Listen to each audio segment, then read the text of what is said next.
اعوذ باللہ من الشیطان الرجیم بسم اللہ الرحمن الرحیم۔ اللہ تبارک و تعالیٰ کے نام سے شروع جو بڑا مہربان اور نہایت رحم کرنے والا ہے۔ پوری دنیا پر حکومت کرنے والا ایک ایسا بدبخت بادشاہ جس کو اللہ تبارک و تعالیٰ نے ایک لنگڑے مچھر کے ہاتھوں قتل کروا دیا۔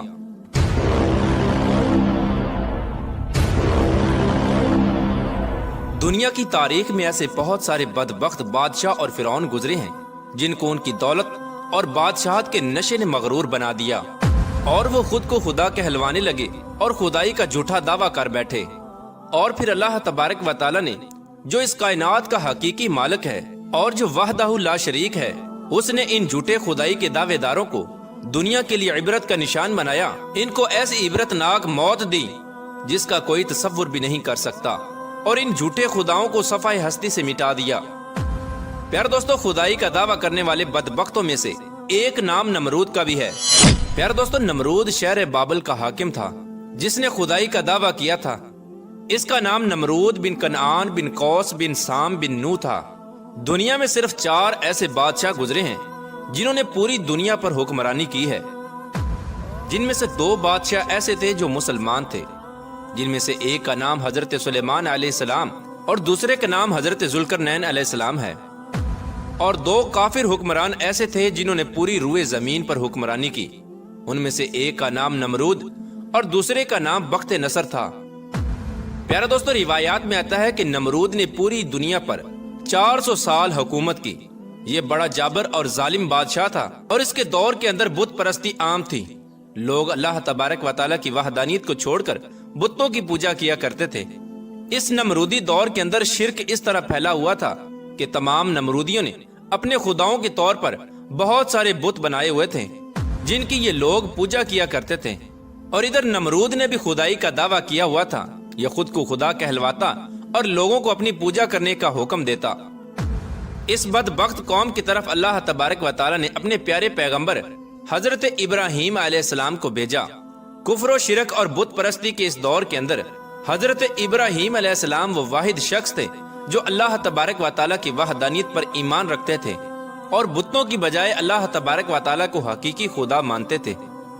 حضرت ابراہیم علیہ السلام نے جب نمرودی قوم کو بتوں کی پوجا کرتے ہوئے دیکھا تو حضرت ابراہیم علیہ السلام نے نمرودیوں کو اللہ تبارک و تعالیٰ کی وحدانیت کی طرف بلایا اور ایک خدا کی عبادت کرنے کا حکم دیا۔ لیکن نمرودی قوم ایسی بدبخت قوم تھی کہ اپنے کفر و شرک سے باز نہ آئی اور اسی طرح بتوں کی پوجا کرتی رہی۔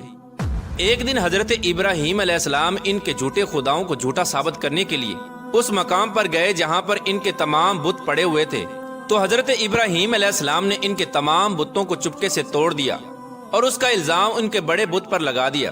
نمرودی جب اپنے عبادت خانے میں واپس آئے تو انہوں نے اپنے تمام خداؤں کو ٹوٹا ہوا دیکھا۔ نمرودی چونکہ جانتے تھے کہ حضرت ابراہیم علیہ السلام ہی وہ واحد شخص ہیں جو بتوں کے خلاف باتیں کرتے ہیں اور بتوں کی بجائے خدا کی عبادت کرنے کا حکم دیتے ہیں، لہٰذا وہ سمجھ گئے کہ یہ کام حضرت ابراہیم علیہ السلام کا ہے۔ تو نمرودی نے حضرت ابراہیم علیہ السلام سے بدلہ لینے کے لیے حضرت ابراہیم علیہ السلام کو قتل کرنے کا منصوبہ بنایا۔ چنانچہ تمام نمرودی نمرود کے پاس حاضر ہوئے اور حضرت ابراہیم علیہ السلام کو سزا دینے کے لیے کہا۔ چنانچہ تمام نمرودیوں کی یہ بات سن کر نمرود نے یہ حکم جاری کیا کہ ایک مقام پر آگ جلائی جائے اور اس کے اندر حضرت ابراہیم علیہ السلام کو ڈال دیا جائے۔ لہٰذا نمرود کے حکم کے مطابق ایسا ہی کیا گیا۔ کئی دنوں تک بہت ساری لکڑیوں کو اکٹھا کیا گیا اور اس میں آگ جلائی گئی، اور پھر حضرت ابراہیم علیہ السلام کو اس آگ کے اندر ڈال دیا گیا۔ لیکن اللہ تبارک و تعالیٰ نے اس آگ کو حکم دیا تو وہ آگ حضرت ابراہیم علیہ السلام پر ٹھنڈی اور سلامتی والی ہو گئی۔ حضرت ابراہیم علیہ السلام فرماتے ہیں کہ میں جتنے دن آگ میں رہا اس وقت تک میں اللہ تبارک و تعالیٰ کی خاص رحمتوں میں تھا، اور اس جیسا سکون مجھے پہلے کبھی حاصل نہ ہوا۔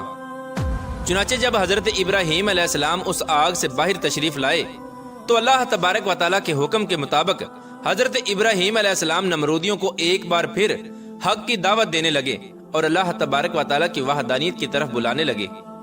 حضرت ابراہیم علیہ السلام نے نمرود کو بارہا سمجھایا اور اپنے کفر و شرک سے باز آنے کا کہا اور اللہ تبارک و تعالیٰ کی وحدانیت پر ایمان لانے کا حکم دیا۔ لیکن نمرود نے اللہ تبارک و تعالیٰ کی وحدانیت کا انکار کر دیا اور حضرت ابراہیم علیہ السلام سے مناظرہ کرنے لگا اور حضرت ابراہیم علیہ السلام کے سامنے خدائی کا دعویٰ کر دیا۔ نمرود نے حضرت ابراہیم علیہ السلام سے سوال کیا کہ تیرا رب کون ہے؟ تو حضرت ابراہیم علیہ السلام نے ارشاد فرمایا کہ میرا رب وہ ہے جو زندگی اور موت دیتا ہے۔ اس پر نمرود تکبر سے مسکرایا اور کہنے لگا کہ یہ تو میں بھی کر سکتا ہوں۔ چنانچہ نمرود نے 2 قیدیوں کو بلایا جن کو سزائے موت ہو چکی تھی۔ ان میں سے ایک قیدی کو نمرود نے آزاد کر دیا اور ایک کو پھانسی لگا دیا، اور اس طرح نمرود حضرت ابراہیم علیہ السلام سے کہنے لگا کہ دیکھو، ایک کو میں نے زندگی دے دی اور ایک کو میں نے موت دے دی۔ اس طرح نمرود حضرت ابراہیم علیہ السلام کے سامنے اپنی باطل دلیلیں پیش کرنے لگا اور یہ دعویٰ کرنے لگا کہ حقیقی خدا میں ہوں، بتا تیرا خدا کون ہے؟ تو اس وقت حضرت ابراہیم علیہ السلام نے اس بدبخت نمرود کی عقل کے مطابق کہا کہ میرا رب وہ ہے جو سورج کو مشرق سے طلوع کرتا ہے اور مغرب میں غروب کرتا ہے۔ اگر تو سچا خدا ہے تو سورج کو مغرب سے طلوع کر کے دکھا۔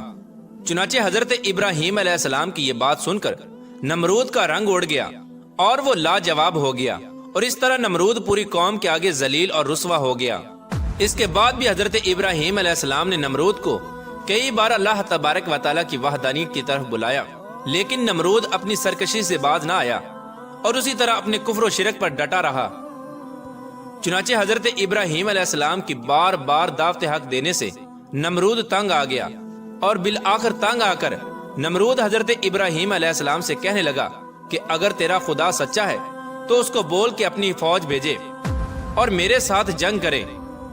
چنانچہ جیسے ہی نمرود بدبخت نے یہ بکواس کی تو حضرت جبرائیل علیہ السلام فوراً حضرت ابراہیم علیہ السلام کی بارگاہ میں پیش ہوئے اور حضرت ابراہیم علیہ السلام سے کہنے لگے کہ اللہ تبارک و تعالیٰ کا لشکر جنگ کے لیے تیار ہے۔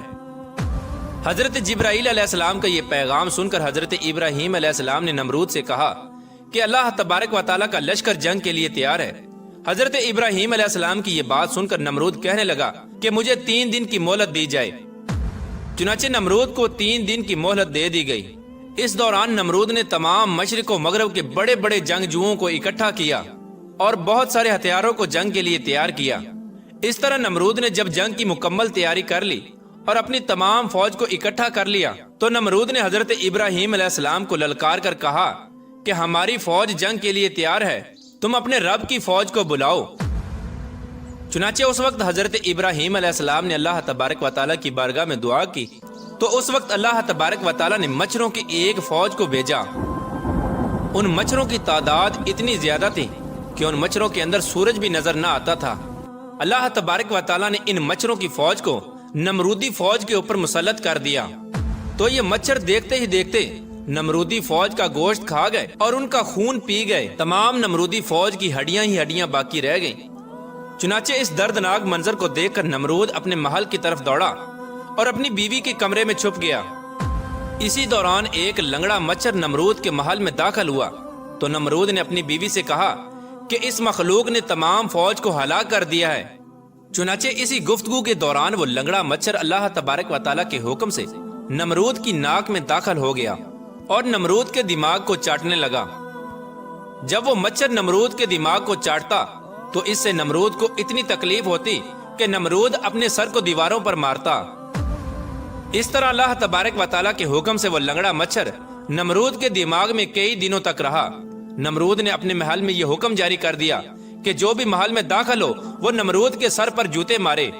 جوتے مارنے کے بعد نمرود کو تھوڑی دیر کے لیے آرام محسوس ہوتا، لیکن کچھ دیر کے بعد ویسے ہی تکلیف محسوس ہونا شروع ہو جاتی۔ اس طرح اللہ تبارک و تعالیٰ نے ایک حقیر اور لنگڑے مچھر سے نمرود کو سزا دی۔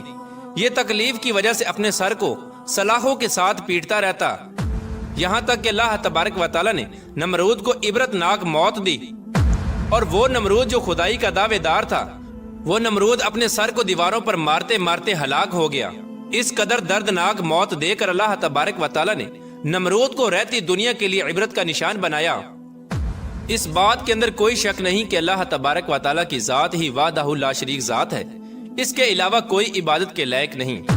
پیارا دوستو، جب بھی کوئی اللہ تبارک و تعالیٰ کی ذات کو للکارتا ہے تو اللہ تبارک و تعالیٰ کسی حقیر مخلوق کے ذریعے اس کو عبرت کا نشان بناتا ہے اور اس کو ہلاک کر دیتا ہے۔ اللہ تبارک و تعالیٰ سے دعا ہے کہ اللہ تبارک و تعالیٰ اپنی بارگاہ میں عاجزی اور انکساری کے ساتھ رہنے کی توفیق عطا فرمائے، اور اللہ تبارک و تعالیٰ اپنے پیارے حبیب حضرت محمد مصطفیٰ صلی اللہ تعالیٰ علیہ وآلہ وسلم کی محبت کے اندر جینا مرنا نصیب فرمائے۔